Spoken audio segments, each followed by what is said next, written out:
సాధారణంగా ఎప్పుడైనా సరే ఏదైనా కార్యక్రమం ప్రారంభం చేస్తే తప్పకుండా మనందరం చెప్పవలసినటువంటి శ్లోకం ఒకటి ఉంటుంది. ఏదైనా ఒక పెద్ద కార్యాన్ని ప్రారంభం చేసే ముందు, ఆ రోజు దినచర్యని ప్రారంభం చేసే ముందు పూజా కార్యక్రమంలో మొట్టమొదటి పూజలో మొదట చెప్పవలసిన శ్లోకం సుముఖశ్చైకదంతశ్చ కపిలో గజకర్ణకః లంబోదరశ్చ వికటో విఘ్నరాజో వినాయకః ధూమకేతుర్గణాధ్యక్ష బాలచంద్రో గజాననః వక్రతుండ శూర్పకర్ణో హేరంబ స్కందపూర్వజః షోడశైతాని నామాని ఎప్పటే చూనియాదపి విద్యారంభే వివాహే చ ప్రవేశే నిర్గమే తథా సంగ్రామే సర్వకార్యేషు విఘ్నస్తస్య న జాయతే. అది శ్లోకం. ఇందులో విఘ్నేశ్వరుడికి 16 నామాలు చెప్తారు. ఈ 16 నామాలు షోడశైతాని నామాని అని. ఇంట్లో ఈ 16 నామాలు చెప్పేవాడు తప్పకుండా ఉండాలి అని. ప్రతి ఇంట్లోనూ కూడా ఈ 16 నామాలు చెప్పబడాలి. చెబితే మిగిలిన వాళ్ళు వినాలి. అంటే ఈ శ్లోకాన్ని ప్రతిరోజు పైకే చదవాలి అని గుర్తు. ఇంట్లో మిగిలిన వాళ్ళు దీన్ని చదవలేరు అంటే ఇంటి యజమాని దీన్ని పైకి చెప్పాలి.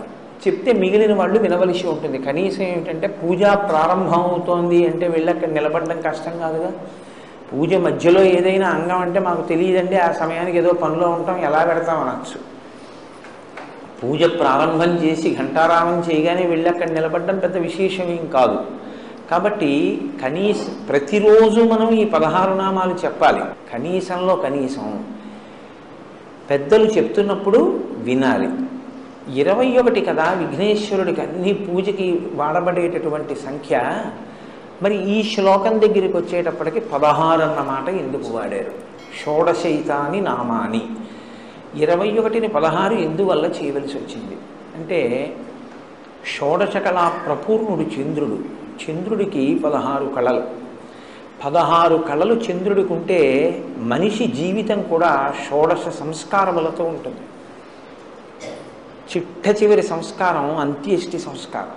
16 సంస్కారములు నడుస్తాయి మనిషికి. పుట్టుకకి పూర్వం తల్లి గర్భంలో ప్రవేశించినప్పుడు జరిగేటటువంటి సీమంతము అంటుంటారు. కానీ అసలు నిజానికి అది సీమన్నతోత్సవము అని చెప్పి ఆ పాపట భర్త తీస్తాడు. ఆ పాపట భర్త తీసేటటువంటి ఉత్సవానికి ఆ పేరు.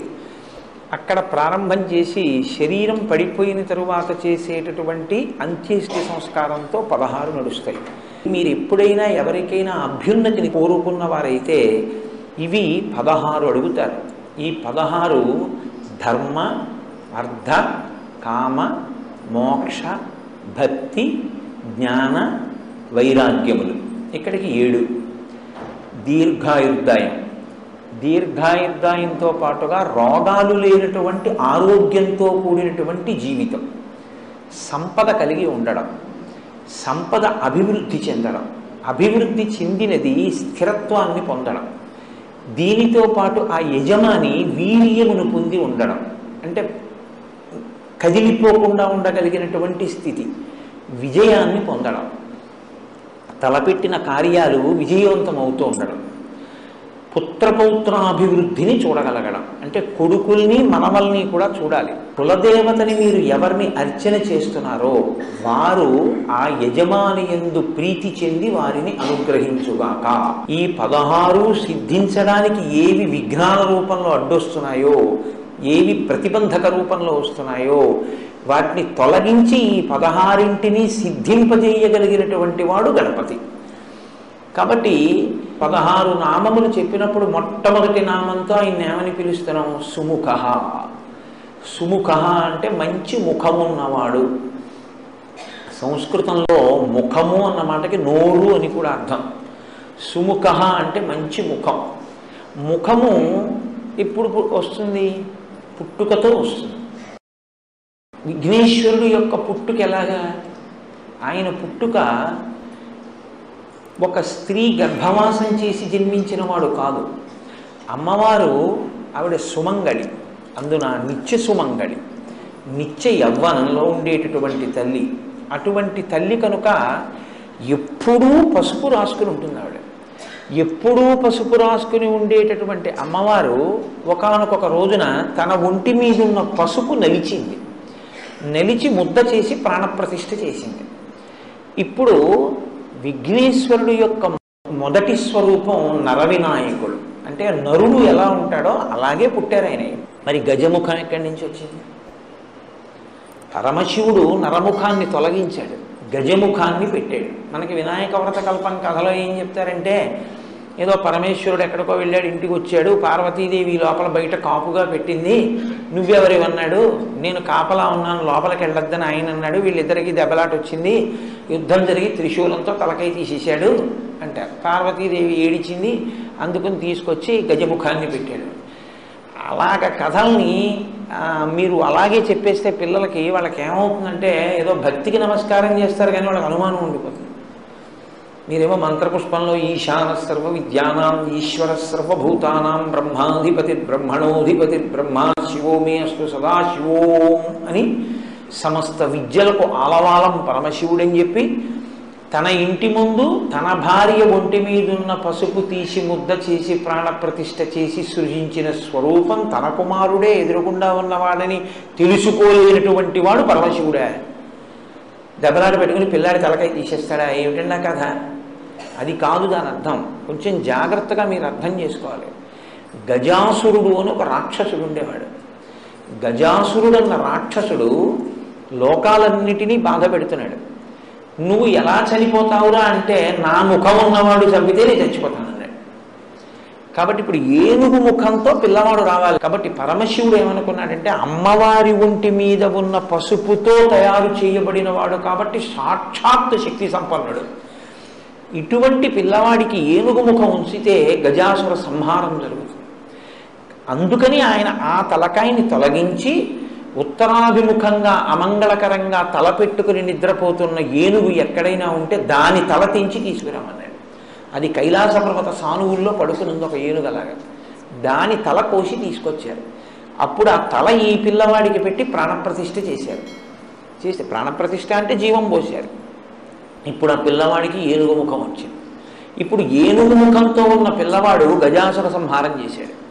గజాసుర సంహారం చేశాడు కాబట్టి మీరు నేను సంతోషంగా ఉండగలుగుతాం. వాడు అంత ప్రమాదకరమైన వ్యక్తి ఆ గజాసురుడు. కాబట్టి సుముఖ, మంచి ముఖం ఉన్నవాడు అంటే ఏమిటి దాని అర్థం? ఆయన ఆ ముఖాన్ని లోకం కోసం ఉంచుకుని గజాసుర సంహారం చేసి మిమ్మల్ని నన్ను రక్షించినటువంటి వాడు. కాబట్టి అసలు ఆ ముఖం ఉంచుకోవడమే మన కొరకు తప్ప, లేకపోతే అసలు ఆయన ముఖం అది కాని కాదు. మనందరిలాగే ఆయన నరముఖంతో చాలా అందంగా కూర్చుని ఉండేవాడు. ఆయన ఏనుగు ముఖం పెట్టుకున్నాడు అంటే మన కోసం తన తల తీయించుకుని ఏనుగు తలకాయని పెట్టుకున్నవాడు. లోకం కోసం ఇంత గొప్ప పరిశ్రమ చేసిన వాడి ముఖం కన్నా సుముఖం ఇంకేముంటుంది? కాబట్టి సుముఖ కాదు. సుముఖ అన్న మాటకు అర్థం ఏమిటంటే, అందంగా ఉన్న ముఖం సుముఖం కాదు. ఏ ముఖము ప్రేమని కలిగి ఉంటుందో, ఏ ముఖము ప్రసన్నమై ఉంటుందో, ఏ ముఖము సంతోషముతో ఉంటుందో దానికి సుముఖమని పేరు. శుక్లాంబరధరం విష్ణుం శశివర్ణం చతుర్భుజం ప్రసన్నవదనం ధ్యాయేత్. ఆయన ప్రేమ కలిగి ఉంటాడు. మనని ప్రేమించగలిగినటువంటి రూపం, మన కోసం ఏదైనా చెయ్యగలిగినటువంటి స్థితి ప్రేమ, అది ముఖమునందు అభివ్యక్తమవుతుంది. సుముఖ, ప్రేమ కలిగినటువంటి ముఖం ఉన్నవాడు మనందరి పట్ల ప్రేమతో ఉంటాడు, సంతోషంతో ఉంటాడు. సంతోషం ఎందుకు ఉంటుంది? ఆయన పూర్ణుడు కనుక ఆయన పొందవలసింది ఏం లేదు, ఆయన అన్నీ పొంది ఉన్నవాడు. అందుకని ఆయన నిత్య సంతోషి, ఎప్పుడూ సంతోషంగా ఉంటాడు. ఎప్పుడూ సంతోషంగా ఉన్నవాడు ఏం చేస్తుంటాడు మీరు చూడండి, చాలా ఉల్లాసంగా నడుస్తుంటాడు, చాలా హాయిగా ఉంటాడు, చేతులు కాళ్ళు ఆనందంగా కలుపుతాడు. అందుకే గణపతి నృత్య గణపతిగా ఉంటారు. లేకపోతే ఆయన పెద్ద లంబోదరంతో ఉన్నవాడు ఆయన నృత్యం చేస్తే అందంగా ఉంటుందండి. మీరు నవ్వచ్చు కానీ ఆయన సంతోషిస్తారు. పిల్లలు సంతోషిస్తే ఆయనకి చాలు. ఆయన ఎందుకు నృత్యం చేస్తాడంటే ఆయన సంతోషం ఉన్నవాడు. సంతోషం ఉన్నవాడు కాబట్టి నర్తించగలడు. ఎప్పుడు ఏడిచేవాడు ఏం నర్తిస్తాడు? వాడు ఏడుస్తూ కూర్చుని ఉంటాడు, వాడికి సంతోషమే లేదు, ఇంకా భావ ప్రకటన ఎక్కడ ఉంటుంది? కాబట్టి ఆయన సంతోషం ఉన్నవాడు, ఆయన ప్రేమ కలిగినటువంటి వాడు, ఆయన ప్రసన్నంగా ఉండేవాడు. పిలిస్తే పలుకుతాడు, పిలిస్తే పలికి మీ కోరిక తీరుస్తాడు. ప్రసన్నంగా ఎప్పుడు వినడానికి సిద్ధంగా ఉంటారు. ఆయన ప్రసన్నమైనటువంటి వాడు కాబట్టి సుముఖ, మంచి ముఖం ఉన్నవాడు కాదు. సుముఖ అంటే ఇంకో అర్థం ఏమిటో తెలుసా అండి? ఏ ముఖాన్ని మీరు చూస్తే మీకు లక్ష్మీ కటాక్షం కలుగుతుందో ఆ ముఖం సుముఖం. లక్ష్మీ కటాక్షం అంటే ఏమిటి? సంకల్ప సిద్ధి. మీరు అనుకున్నది జరగడం, మీకు జరిగినది మీరు అనుభవించడానికి లక్ష్మీ కటాక్షం అని పేరు. చాలా జాగ్రత్తగా పట్టుకోవాలి మీరు. అది మీకు ఉండడం, మీరు అనుకున్నది జరగడం లక్ష్మీ కటాక్షం కాదు. మీరు అనుకున్నది జరిగి దాన్ని మీరు అనుభవించగలిగితేనే లక్ష్మీ కటాక్షం. అంటే ఉన్నదాన్ని అనుభవించగలగడం. ఇంట్లో పదార్థం ఉంది, తను తినగలగాలి, ఆరోగ్యం ఉండాలి కదా. అందుకే కదా 16లో ఆరోగ్యం వచ్చింది. అప్పుడు అది లక్ష్మీ కటాక్షం కింద మారుతుంది. ఈ లక్ష్మీ కటాక్షాన్ని ఇంట్లో కృప చెయ్యగలిగినటువంటి రూపం మీరు ఇలా చూస్తే చాలు. మీకు ఇవ్వగలిగినటువంటి రూపం వినాయక స్వరూపం. ఎందుకో తెలుసా అండి? లక్ష్మీదేవి 5 స్థానాల్లో ఉంటుంది. ఆవిడకి 6వ స్థానం లేదు, ఇంకా 5 స్థానాలు ఆవిడకి. అందులో మొట్టమొదటి స్థానం ఏనుగు యొక్క కుంభస్థలం. మీరు లేవగానే ఒకసారి వినాయకుడి యొక్క ముఖాన్ని చూశారనుకోండి, ఇలా ఆయన ముఖాన్ని చూసినంత మాత్రం చేత మీకు లక్ష్మీ కటాక్షం కలుగుతుంది. ప్రతిరోజు వినాయకుడి ముఖం చూస్తే చాలు. ఎవరి ముఖం చూస్తే మీకు కలిసి వస్తుందో అది కాకపోతే సుముఖం ఇంకెవరిది సుముఖం అవుతుంది? ఇవాళ లేచి ఎవరి మొహం చూశానో అంటారు. కాబట్టి అలా చూడగలిగిన ముఖమేదో అది సుముఖం. కాబట్టి సుముఖ కాదు కాదు, ఇంకో అర్థం. ఒక్క వినాయకుడికి ఒక గమ్మత్తైనటువంటి అనుబంధం ఒకటి ఉంది లోకంలో. అందుకే వినాయకుడి మీద పెద్దలు ఎప్పుడైనా ప్రార్థన చేస్తే ఈ శ్లోకం చెప్తూ ఉంటారు. శ్రీకాంతో మాతులో యస్య జననీ సర్వమంగళ జనక శంకరో దేవ తం వందే కుంజరాననం అని చెప్తారు. ఇది చాలా గమ్మత్తైన శ్లోకం నిజంగా. ఎందుకంటే ఎప్పుడైనా నమస్కారం చేస్తే ఆయన తల్లి సంబంధం చెప్తారు, తండ్రి సంబంధం చెప్తారు. ఒక్క వినాయకుడికి మాత్రం మేనమామ గారితో మొదలెడతారు. శ్రీకాంతో మాతులో యస్య, మాతులో అంటే మేనమామ. నీ మేనమామ శ్రీకాంతుడు. శ్రీకాంతుడు అంటే శ్రీ అంటే లక్ష్మీదేవి యొక్క భర్త, నీకు మేనమామ. కాబట్టి ఇప్పుడు వినాయకుడికి మేనమామ అంటే వినాయకుడి యొక్క తల్లి పార్వతి, పార్వతి యొక్క సోదరుడు విష్ణువు. ఎక్కడుంది అలాగా? భాగవతంలో కృష్ణ పరమాత్మ ఇక్కడ వసుదేవుడికి జన్మించినప్పుడే అక్కడ యశోదానందులకు ఆవిడ యోగమాయగా జన్మించింది. ఆవిడేమో దేవకీ వసుదేవుల దగ్గరికి వచ్చింది, ఈయనేమో నంద యశోదల దగ్గరికి వెళ్ళాడు. అక్కడ పుట్టిన ఆవిడ ఇక్కడికి వచ్చింది, ఇక్కడ పుట్టిన ఆయన అక్కడికి వెళ్ళాడు. ఇద్దరికీ ఒక్కరే తల్లిదండ్రులు, నంద యశోదలు. కాబట్టి వాళ్ళిద్దరూ అన్నా చెల్లెళ్ళు. భాగవతంలో ఏమి తత్వంలో వాళ్ళిద్దరూ అన్నా చెల్లెళ్ళు. అందుకే మిగిలిన పేర్లు భార్యాభర్తృ సంబంధం చెప్తాయి. రుద్ర రుద్రాణి అంటే రుద్రుడు రుద్రాణి భార్యాభర్తలు, శివ శివాని భార్యాభర్తలు, భవ భవాని భార్యాభర్తలు, నారాయణ నారాయణి భార్యాభర్తలు గారు అన్నా చెల్లెళ్ళు. నారాయణ నారాయణి అన్నా చెల్లెళ్ళు అయితే ఇప్పుడు వైష్ణవము శైవం బంధుత్వం వచ్చింది. ఈ బంధుత్వంలో వినాయకుడికి మేనమామ విష్ణుమూర్తి. నీ మేనమామ విష్ణుమూర్తి, మేనమామల ముద్దు మీలైన ముద్దు.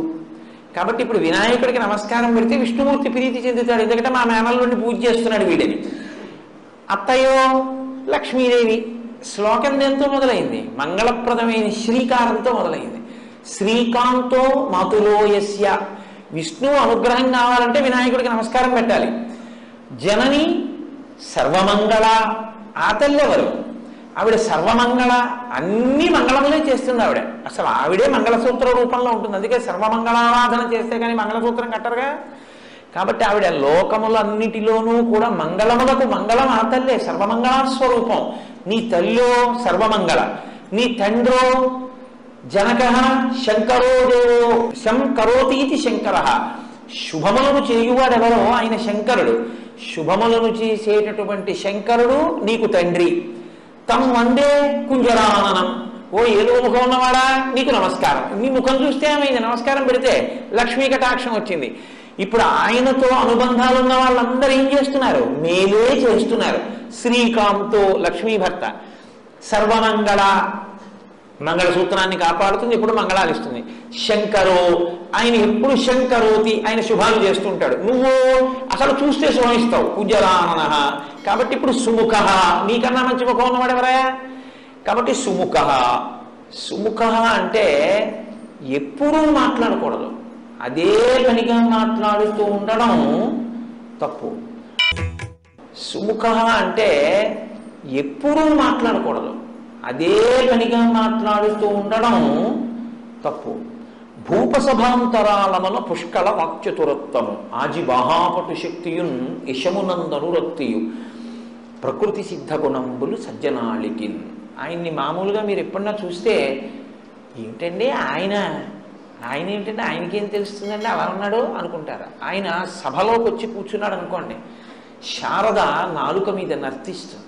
లోకంలో ప్రతి ప్రాణికి కూడా నోరు పైకుంటుంది, కళ్ళు పైకుంటాయి, కంటిని రెప్పలు మూస్తాయి, నోటిని పళ్ళని పెదవులు మూస్తాయి. కంటిని రెప్పలు మూసిన చూపులో రెప్పకి పాత్ర లేదు, నోటిని పెదవులు మూసిన పెదవులకి భాషలోనూ మాటలోనూ భాగం ఉంది. మీరు గమనించండి, రెప్ప చూడదు, పెదవి మాట్లాడుతుంది. కొన్ని మాటలు పెదవుల మీదే వస్తాయి. మా మా ఉందనుకోండి, పెదవులు కలపకుండా మా అనండి. కాబట్టి పెదవికి మాట యందు పాత్ర ఉంది. నోరు సమస్త ప్రాణులకు బయటికే ఉంటుంది, కప్పబడి ఉండదు. కానీ మీరు పెద్దలతో మాట్లాడుతున్నారు అనుకోండి, ప్రత్యేకించి గురువు గారితో మాట్లాడుతుంటే ఎప్పుడూ నోటిని ఇలాగే ఉంచి మాట్లాడకూడదు. ఎందుకంటే అలా మాట్లాడితే గబుక్కుని మీ నోటి తుంపర ఆయన మీద పడిందంటే మహాపచారం కిందకు వస్తుంది. అందుకని ఇలా పెట్టుకుని ఉండాలి, ఇలా పెట్టుకుని ఉండి మాట్లాడాలి. హనుమ ఎప్పుడు రాముడి దగ్గర ఇలా ఉంటారు, ఆజ్ఞాపాలక హనుమ అని, ఎక్కువ మాట్లాడరు. లోకంలో ఎప్పుడు నోటి మీద చెయ్యి వేసుకుని ఉండే ప్రాణి ఏదో తెలుసా అండి? ఒక్క ఏనుగి. ఎందుకని? ఏనుగు తొండానికి కరము అని పేరు, చెయ్యి. ఒక్క ఏనుగు నోరు మాత్రం పైకి కనపడదు, నోటి మీద చెయ్యి అడ్డు ఉంటుంది, ఇలాగ తొండం అడ్డు ఉంటుంది. అంటే నోటికి చెయ్యి అడ్డు పెట్టుకుని అత్యంత వినయంతో మాట్లాడవలసిన చోట మాట్లాడతాడు, ఎప్పుడు నోటికి చెయ్యి అడ్డు పెట్టుకుని మౌనంగా ఉంటాడు. ఆయన కన్నా అంత గొప్ప ముఖంతో ఉండి, అంత విద్వాంసుడిగా, అంత మంచి ప్రవర్తన కలిగిన ముఖంతో ఉన్నవాడు లోకంలో ఇంకెవరు ఉన్నారు? ఆ ముఖంతో మనకు అంత నేర్పుతున్నాడు. కాబట్టి సుముఖ, ఎప్పుడూ మాట్లాడుతూ ఉండకు, మౌనం కూడా నేర్చుకో అని చెప్పడానికి ముఖమునకు చెయ్యి అడ్డు పెట్టుకున్నవాడు, అంటే నోటికి తొండం అడ్డు ఉంటుంది కాబట్టి సుముఖ. ఏకదంతశ్చ, సుముఖశ్చైకదంతశ్చ అని కలిసిపోతుంది శ్లోకంలో. ఏకదంత అంటే ఒక్క దంతమే ఉన్నవాడు. ఏనుగుకి చాలా అందమైంది ఏది అంటే దాని దంతమే. దానికి రెండు దంతాలు ఉంటాయి, ఇటుక దంతం ఇటుక దంతం తొండానికి. కానీ విఘ్నేశ్వరుడికి కుడి చేతి వైపు దంతం ఉండదు.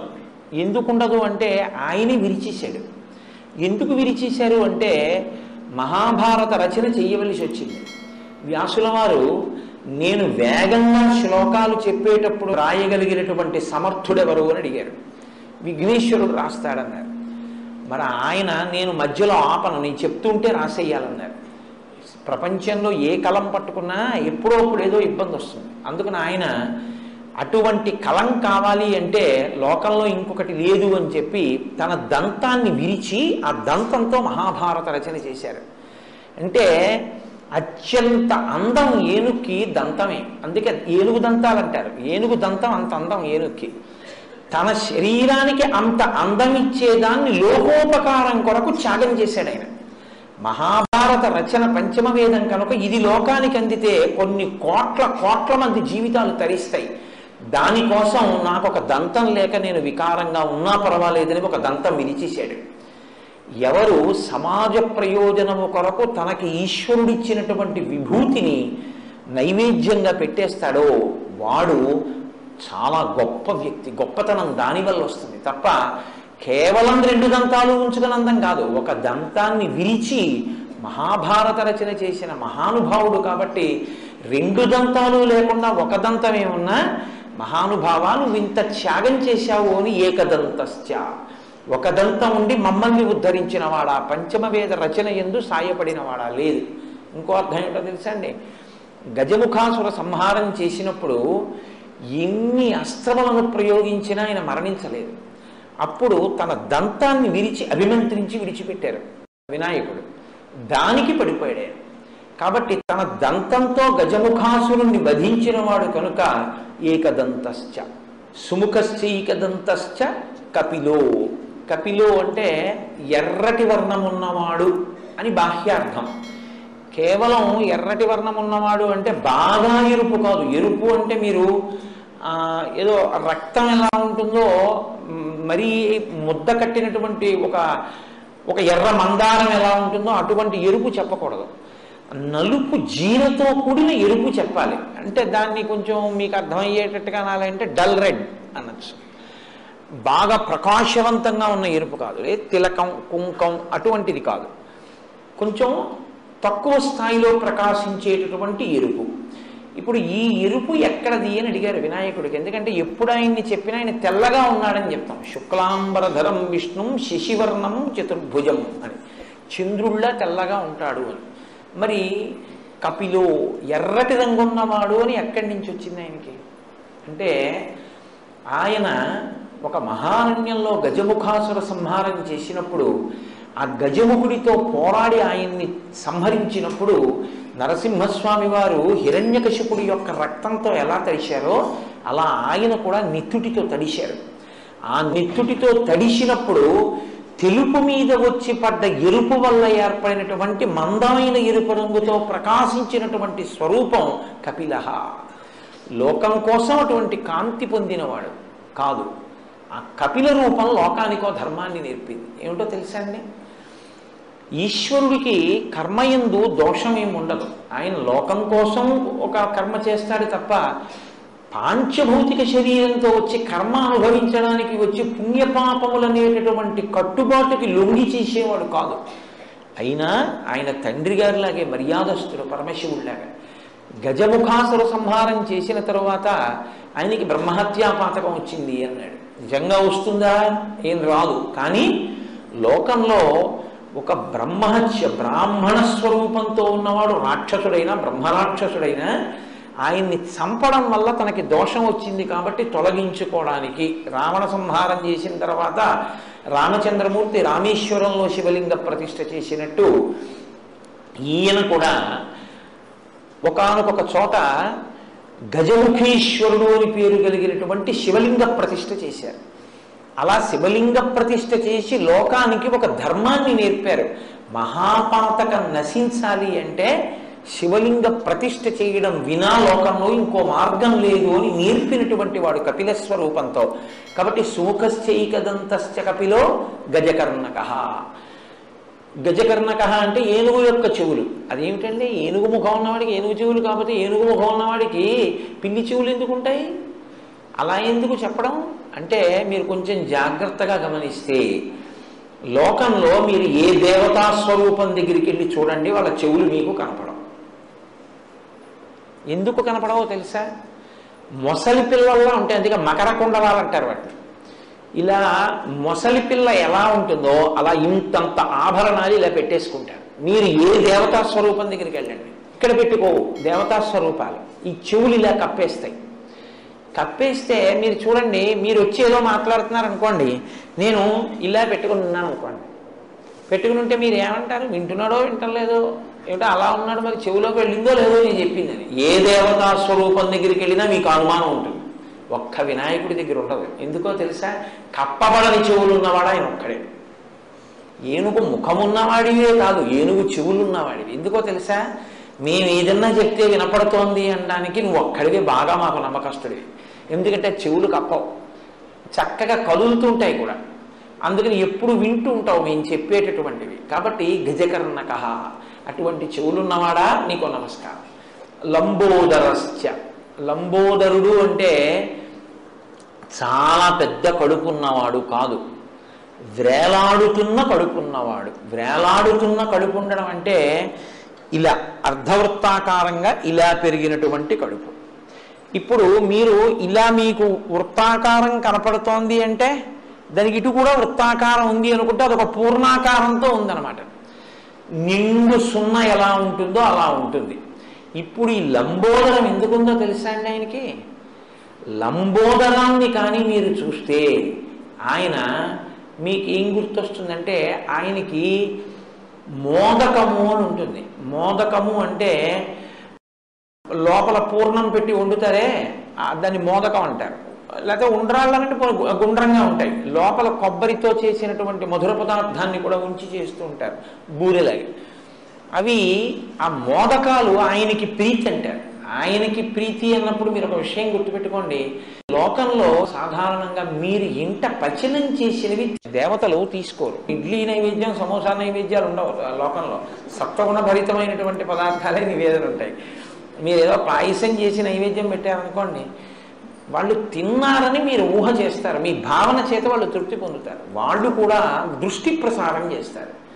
ఓసారి చూస్తారు ఆ పదార్థం వంక, వాళ్ళు అలా చూస్తే చాలు పవిత్రత, వాళ్ళు తీసుకున్నట్టే. కొన్ని చూడండి తీసుకోరు, చెయ్యేస్తారు. ఇలా చెయ్యేస్తే వాళ్ళు తీసుకున్నట్లే లెక్క అనమాట. అంతేగాని అన్నీ తీసేసుకుని మడతలు ఎట్టేసుకుని దాచేసుకోక్కర్లేదు. చెయ్యేస్తే పుచ్చుకున్నారని గుర్తు, అలా చూస్తే పుచ్చుకున్నారని గుర్తు. దేవతలు చూస్తారంతే. కాబట్టి మీరు ఏం ముందు అక్కడ పెట్టినా వాళ్ళు చూస్తారు, ప్రసాదం అవుతుంది. ఒక్క వినాయకుడు మాత్రం మీరు వండి పెడితే తింటాడు. ఆయన ఒక్కడే మోదక ప్రియాయ నమః. మీ ఇంట్లో కాస్త కొబ్బరి మధుర పదార్థంతో మోదకం చేసి పెట్టి నేను తింటానంటాడు. నేను తిన్నానని గుర్తేమిటో తెలుసా? నా చేతితో పట్టుకున్నానంటాడు. అందుకే చేతిలో పట్టుకుని ఉంటాడు కూడా, నువ్వు ఇచ్చింది నేను తీసుకున్నాను. కాబట్టి ఆయన లంబోదరుడు అంటే ఆయన కడుపు తీపి అటువంటిది అని చెప్పడానికి మోదకంలో ఉన్న మధుర పదార్థం ఎలా ఉంటుందో ఆయన కడుపు తీపి మనందరి మీద అలా ఉంటుంది. ఆయన పూర్ణుడు. ఆయనకి నిజానికి ఆయన తినడానికి, అది తింటే సంతోషం అనడానికి ఆయనకి ఏం ఉండదు. ఆయనకి నువ్వు ఇవ్వడానికి ఏం లేదు. ఎక్కడ మొదలైందో అక్కడే పూర్తయిపోతే పూర్ణం అంటారు. ఇక తుది మొదలు కనపడవు, పూర్ణమైపోయిందంటారు. పూర్ణమద పూర్ణమిదం పూర్ణాత్ పూర్ణముదచ్యతే పూర్ణస్య పూర్ణమాదాయ పూర్ణమేవావశిష్యతే.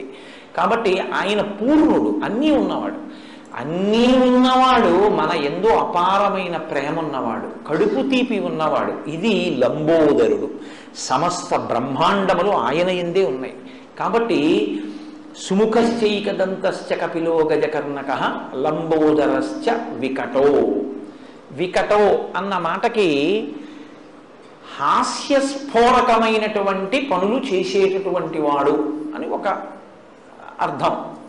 వికటో అంటే హాస్యస్ఫోరకముగా ఉండేవాడు. కానీ అలా అనొచ్చా? హాస్యస్ఫోరకంగా ఉండడం ఏమిటి అంటే, విఘ్నేశ్వరుడు చేసేటటువంటి పనులు చాలా హాస్యస్ఫోరకంగా ఉంటాయి. అంటే నవ్వు పుట్టించేవిగా ఉంటాయి. నవ్వు పుట్టించేటట్టుగా ఉండేటటువంటి వాళ్ళు ఎవరు చేస్తారు ఆ పనులు? పిల్లలు చేస్తారు.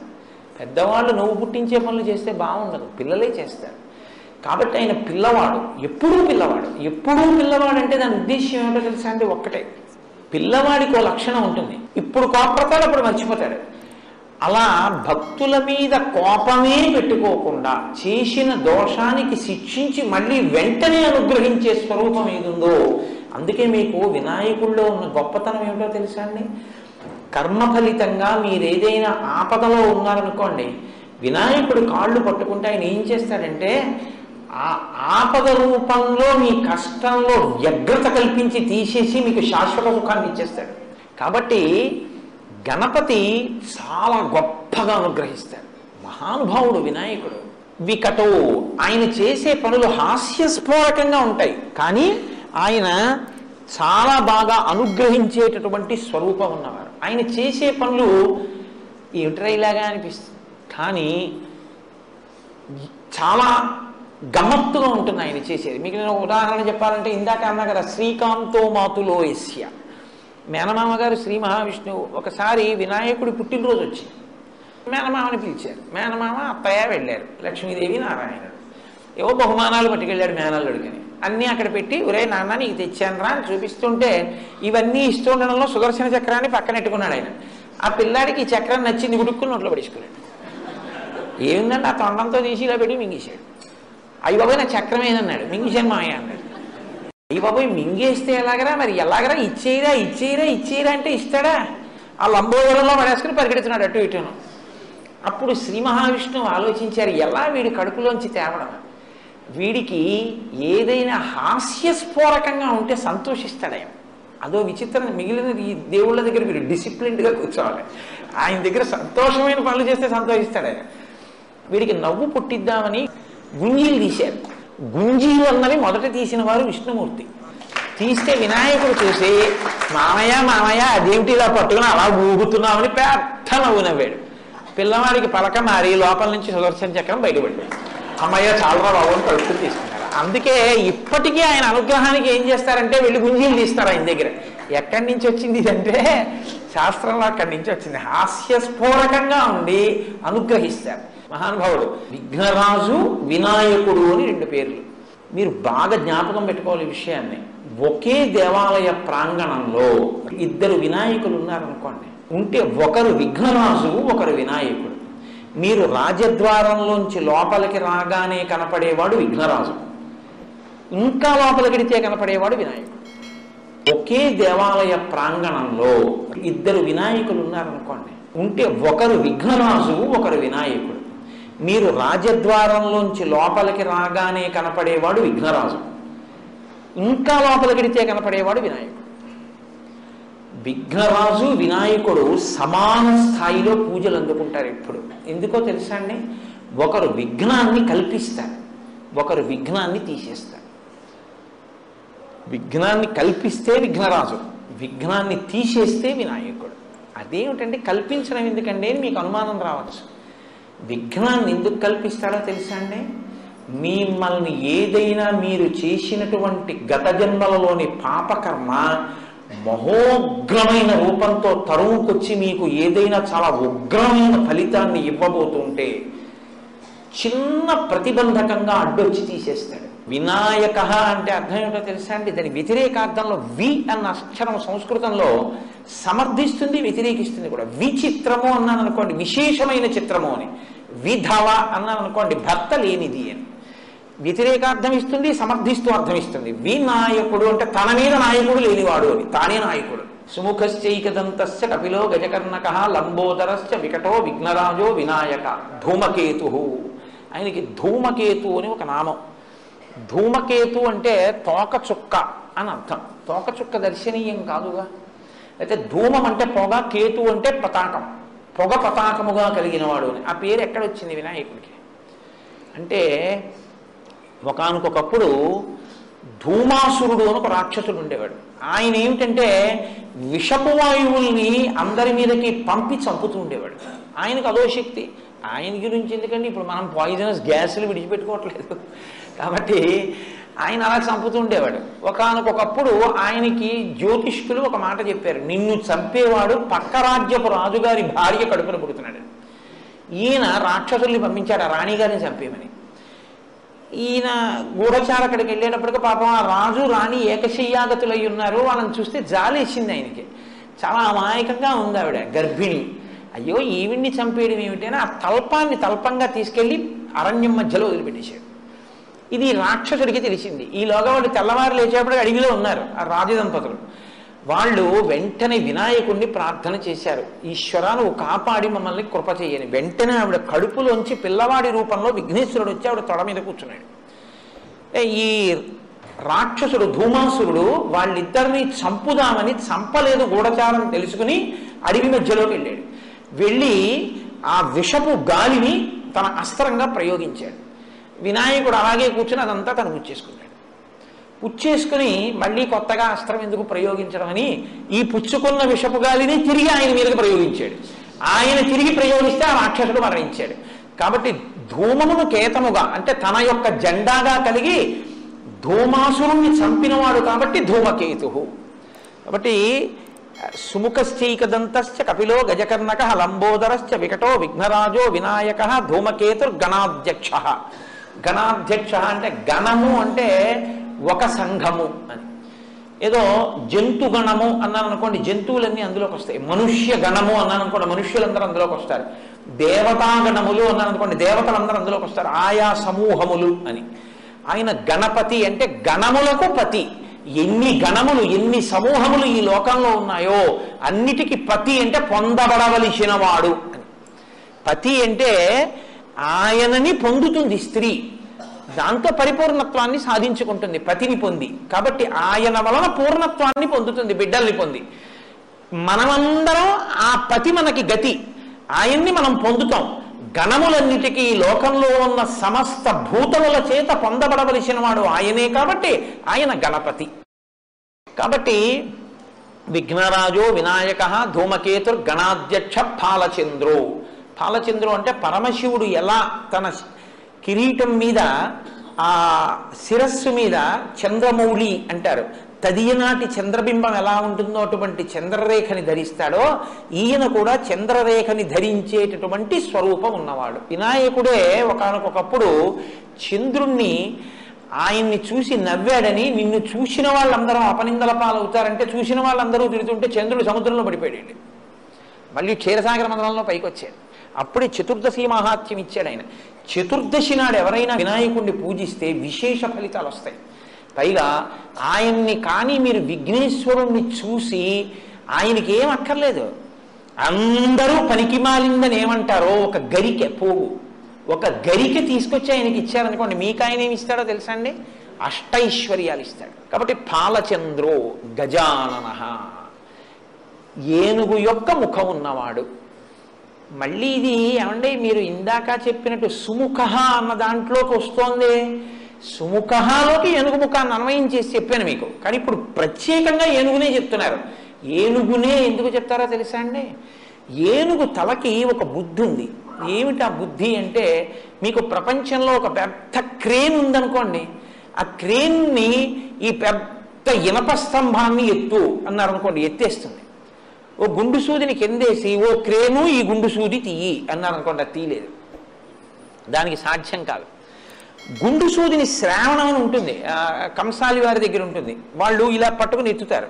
అదేమి కంటికి ఇలా తీసి ఇలా పెట్టుకుని వాచీలు బాగు చేసేవాళ్ళు చిన్న శ్రావణం పెట్టి కనపడని కూడా చిన్న చిన్నవి శ్రావణంతో తీసేస్తుంటారు. ఇలాగ ఆ శ్రావణంతో మీరు కింద ఉన్న చిన్న సూదిని తీయచ్చు, ఒక పెద్ద ఇనప స్తంభాన్ని ఎత్తండి, ఎత్తలేరు. ఏనుగు తన బుద్ధి వైభవం చేత ఇంటింటి కళ్ళు, కానీ తన బుద్ధితో కింద ఉన్నటువంటి చిన్న సూదిని పైకెత్తుతుంది, పెద్ద స్తంభాన్ని పైకెత్తుతుంది. తన కాలుతో తొక్కగలిగినటువంటి ఏనుగు తొక్కడం మానేసి తన మీద ఎక్కడానికి తానే సాధనం అవుతుంది, తనని పొందడానికి తానే అనుగ్రహిస్తాడు వినాయకుడు. ఆయనే మిమ్మల్ని అనుగ్రహించి మిమ్మల్ని తన నెత్తి మీద ఎక్కించుకుంటాడు, అంత సులభుడు. కాబట్టి గజానన, ఎంత పెద్ద పని చేస్తాడు. ఇదేమిట్రా నాకింత చిన్న పని అడగడం ఏమిట్రా అని అండవు, మీకు ఎంత చిన్న పని చేసి పెడతాడు. సుముఖశ్చైకదంతస్య కపిలో గజకర్ణకః లంబోదరశ్చ వికటో విఘ్నరాజో వినాయకః ధూమకేతుర్గణాధ్యక్ష ఫాలచంద్రో గజాననః వక్రతుండః. ఆయన యొక్క తొండం ఇలా పక్కకి కుడి పక్కకి తిరిగి ఉంటుంది. ఆ తిరిగినటువంటి తొండాన్ని మీరు జాగ్రత్తగా చూస్తే అది చాలా అందంగా ప్రణవాకృతిని పొంది ఉంటుంది. ప్రణవాన్ని సాకార దర్శనం చేయాలంటే రెండు చోట్లే అంటారు పెద్దలు. హనుమ సీతారామ లక్ష్మణులు ఉంటే ప్రణవం, అకార ఉకార మకార అన్న నాదం హనుమ, ఓంకారం. అలాగే ఏనుగు తొండం తిరిగి ఉంటే అది ప్రణవాకారం. కాబట్టి వక్రతుండ శూర్పకర్ణో, శూర్పకర్ణం అంటే చాటలంతంత చెవులు ఉన్నవాడు. మీరు వెళ్ళి ఆయనకి ఏం చెప్పినా వింటాడు, కానీ వీడికి నేను ఇది ఇవ్వచ్చా ఇవ్వకూడదా ఆలోచించి ఇది ఇస్తే వీడు పాడైపోతాడరా అనుకుంటే చాటలో చెరిగి మంచి నుంచి చెడును అవతల పారేసినట్టు పిల్లాడు తెలియక ఏదో ఇలాంటివి అడుగుతుంటారని చెరిగి అవతల పారేస్తాడు. ఇవ్వచ్చు అనుకున్నది లోపలికి తీసుకుని మీకు ఇస్తాడు. కాబట్టి శూర్పకర్ణ. హేరంబ, హేరంబ అంటే ఈ నామం చాలా చిత్రమైన నామం, దీని అర్థం ఏమి నువ్వు తెలుసుకోక్కర్లేదు, ఆ నామం తెలుసుకో చాలన్నారు. ఎందుకో తెలుసా అండి? హేరంబ అంటే అదేదో చాలా గొప్పగా లేదు, సంతోషంగా లేదు అసలు ఆ పేరు. హేరంబ అంటేనా అసలు ఆ పిలిపే అందం ఇస్తుంది, కాబట్టి వినాయకుడి యొక్క రూపమే అందంగా ఉంటుందని చెప్పి పిలుపది అన్నారు. కాదు, చిత్ర విచిత్రమైన విరుద్ధమైన పని చేయించేవాడికి హేరంబుడని పేరు. ఎందుకో తెలుసా అండి? 5 ఏనుగు ముఖాలతో ఉండి సింహం మీద కూర్చునేవాడికి హేరంబుడని పేరు. సింహంతో పూజ అందుకున్న ఏనుగు వినాయకుడు ఒక్కడే. ఏనుగు సింహం కల్లోకి వస్తే చచ్చిపోతుంది, సింహంతో పూజ చేయించుకున్న ఏనుగు వినాయకుడు ఒక్కడే. స్కందపూర్వజ, అబ్బో ఏమి నామం అండి ఈ నామం. స్కందపూర్వజ అని ఎవరిని పిలవరు అలాగా. బలానా ఆయన అన్నగారంటే గౌరవం కాదు, బలానా ఆయన తమ్ముడు అంటే గౌరవం కదండి. సుబ్రహ్మణ్యుడిని ఏమనాలి? వినాయకుడు తమ్ముడండి అనాలి. అంటే అప్పుడు వినాయకుడికి గౌరవం. అంతేగాని సుబ్రహ్మణ్యుడు అన్నయ్య గారండి అన్నారు అనుకోండి, ఇప్పుడు ఈయన గౌరవం ఏమైనట్టు? ఈయన పనికి మాలినవాడు, ఆయన గొప్పవాడు అయినట్టు అయింది కదా. మరి అలా పిలవచ్చా? అలా పిలిస్తే ఆయనకు అమర్యాద కాదండి. సుబ్రహ్మణ్యుడి పుట్టుక, సుబ్రహ్మణ్యుడి బ్రహ్మచర్యం, సుబ్రహ్మణ్యుడి పెళ్లి, సుబ్రహ్మణ్యుడి సన్యాసాశ్రమం ఈయనే నిర్ణయించారు. అందుకని తమ్ముడి ఉన్నతిని నిర్ణయించిన అన్నగారు కాబట్టి స్కంద పూర్వజ. ఈయన గొప్పతనం వల్లే ఆయనకు ఆ 4 దక్కి. ఎలా అంటారేమో ఒక్క వాక్యంతోనే చెప్పేస్తా, గుర్తుపెట్టేసుకోండి. ఆయన విఘ్నేశ్వరుడు పుట్టి ఒక పదవిని అందుకోలేదు. ఎందుకంటే తారకాసురుడు వరం అడిగాడు, పార్వతీ పరమేశ్వరులకు పుట్టినటువంటి బిడ్డలు.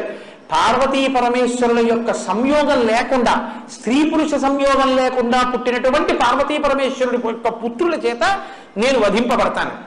వినాయకుడు ఉన్నాడుగా అప్పటికి, మరి ఈయనకి చేయొచ్చుగా పట్టాభిషేకం. కానీ ఈయన ఏం చేశారో తెలుసా అండి? అప్పుడప్పుడు మళ్ళీ ఇదే విభూతి, ఇదే తేజస్సు అమ్మా నాన్నల కలయిక ఎందుకు కూడా వచ్చారు. ఎందుకు వచ్చారో తెలుసా? తాను అలా వస్తే తర్వాత పుట్టేవాడికి సైన్యాధ్యక్షం పదవి వస్తుందని వదిలేశారు తమ్ముడికి. తమ్ముడికి పుడుతూనే సైన్యాధ్యక్ష పదవి ఇప్పించడానికి తాను మాత్రం అమ్మా నాన్న కలయికలో పుట్టినట్టు వచ్చారు. అదేంటండి, ఇందాక మీరే కదా పార్వతీదేవి పసుపుకు పుట్టాడన్నారు, మళ్ళీ ఇప్పుడు కలయికకు పుట్టాడంటున్నారు. మీరు చెప్పేది మీరే ఖండిస్తున్నారు కదా.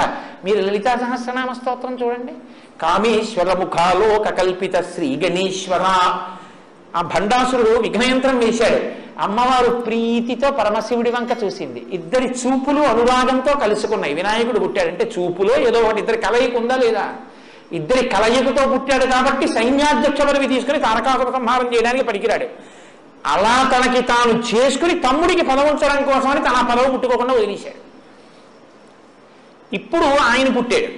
పుట్టగానే ఆయనకు ఆ పదవి ఇప్పించేశాడు, సైన్యాధ్యక్ష పదవి అయిపోయింది. కాబట్టి ఇప్పుడు స్కందుడికి సైన్యాధ్యక్ష పదవి వచ్చింది అంటే విఘ్నేశ్వరుడి వల్లే వచ్చింది. తమ్ముడు వల్లిని పెళ్లి చేసుకుందాం అనుకున్నాడు. వల్లి విష్ణుమూర్తి యొక్క కూతురే, కానీ ఆవిడ ఒక గిరిజన నాయకుడు, అంటే ఒక కోయవాడి కూతురుగా అడవిలో తిరుగుతోంది. ఆవిడ ఎందు మనసపడ్డాడు సుబ్రహ్మణ్యేశ్వర స్వామి. ఈయన ఎంత అడవికి వెళ్ళినా రోజు ఆవిడ ఈయన వంక చూసేది కాదు. ఓ రోజు ఆవిడ అడవికి వచ్చి ఏదో తేనో ఏదో సంగ్రహించుకుని వెళుతుంటే వెనక సుబ్రహ్మణ్యుడు బయలుదేరాడు, మహా అందగాడు. కానీ ఆవిడ ఈయన వంక చూడలేదు.